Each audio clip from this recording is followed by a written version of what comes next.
साधकों को,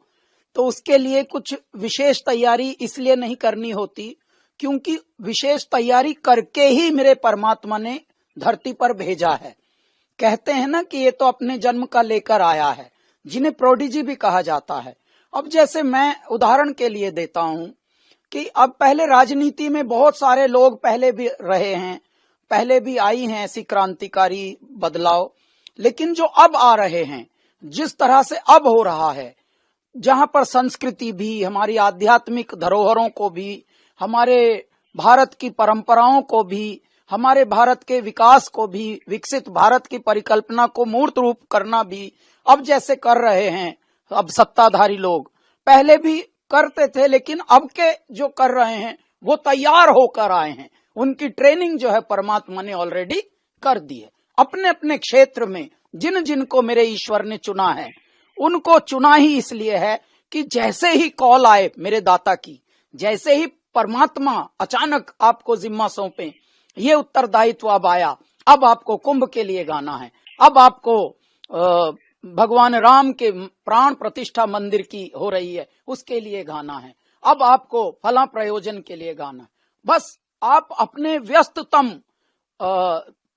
जो आपका जीवनचर्या है उसमें भी अचानक बस मुड़ जाते हैं और एक रत्न आपसे परमात्मा यहाँ उगलवा लेते हैं। एक और रत्न अब उगलवा लिया गया है महाकुंभ संगम नाम से,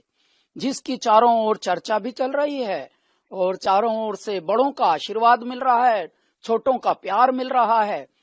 और क्योंकि ये बड़ा ऐतिहासिक उत्सव है, ये सनातन का एक ऐसा ऐतिहासिक उत्सव है जो आज की संतति के लिए फर्स्ट एंड लास्ट उत्सव है। 144 वर्ष के बाद जो प्लैनेटरी पोजीशंस हुई हैं,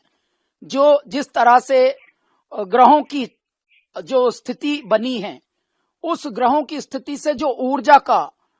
संवर्धन और पोषण हो रहा है, ये इस वाले महाकुंभ को जो भी दर्शन लेगा, जो भी इस महाकुंभ का साक्षी दृष्टा बनेगा, वो ये वाला लक्ष्य उसके लिए प्रथम और अंतिम ये होगा। क्योंकि 144 वर्ष का तो कोई जीता नहीं भौतिक संसार में, तो इसलिए ये बहुत ही विशेष, बहुत ही महत्वपूर्ण और बहुत ही अद्वितीय, अविस्मरणीय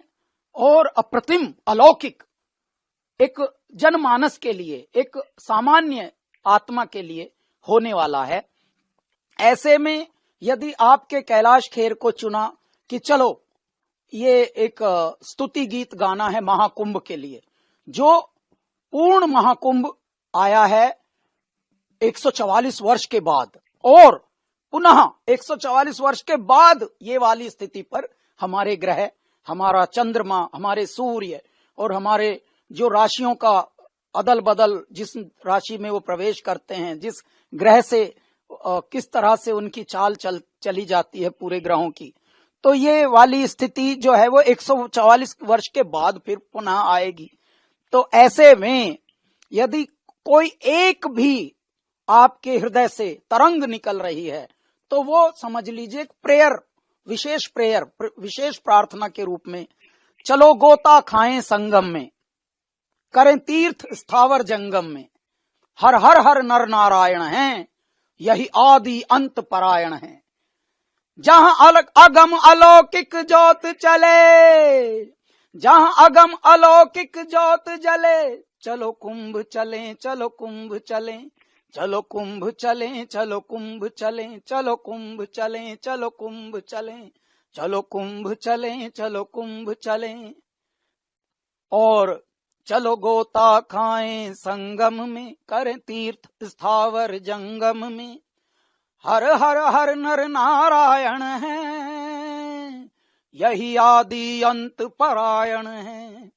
जहां अगम अलौकिक ज्योत जले, चलो कुंभ चलें, चलो कुंभ चलें, चलो कुंभ चलें, चलो कुंभ चलें, और अंजुलि में भरकर इस जल को हम अमृत से भर जाएंगे,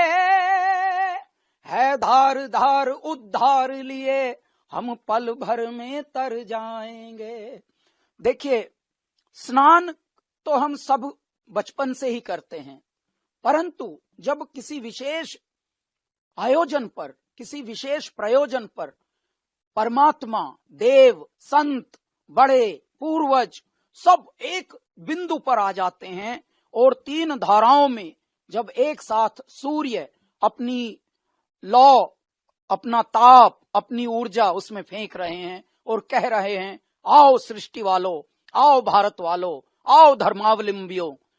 स्नान करो, मैं तुमको नर्चर करूंगा, मैं तुमको पोषित करूंगा, मैं तुमको संवर्धित करूंगा। तब बात अगम की होती है, अलौकिक होती है, अद्वितीय होती है, अप्रतिम होती है। भारत ही एक ऐसी सभ्यता है जिसमें हमारे जीने का आर्ट, हमारे जीने की कला पूरा साइंस लिए हुए है। भारत ही एक ऐसी सभ्यता है जहां मानवीय मूल्यों से हम मानवता को सिंचित करते हैं, प्रकृति को सिंचित करते हैं, प्रकृति हमें पोषित करती है, प्रकृति हमें पालती है और हम प्रकृति को ध्यान रखते हैं, हम उसके रखवाले बनते हैं। यही एक ऐसी सभ्यता है जहां ओम सहना भवतु सहनो भुनक्तु सह वीर्यम कुर्वावहै तेजस्विनावधीतमस्तु मां विद्विषावहै। हम सबको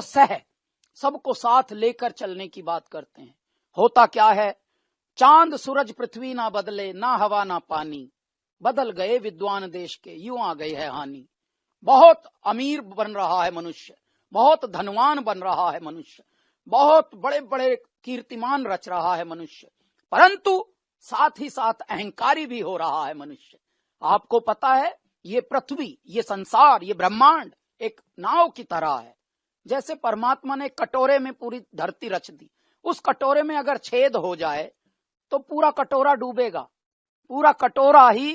विनाश की ओर जाएगा। अब इस कटोरे में कुछ बैठे हैं अकड़ू राम, कुछ अहंकारी, बड़े बड़े जिनको हम बोलते हैं बहुत, कोई धनवान है, कोई अहंकारी है, कोई मनवान है और कोई बड़ा नामचीन है, नामवान है। उससे कुछ नहीं होगा, सभी को एक होना होगा, सभी को सभ्य होना होगा, सभी को मूल्यों में आना होगा, सभी को संवेदनशीलता में आना होगा। और ये सारी बात हमारे सनातन की जीवन शैली सिखाती है कि आओ बड़ों की सेवा करो, संतों की सेवा करो, गौवंश की रक्षा करो, माता पिता की सेवा करो, प्रकृति की सेवा करो। सेवा ही परमात्मा का सुमिरन है।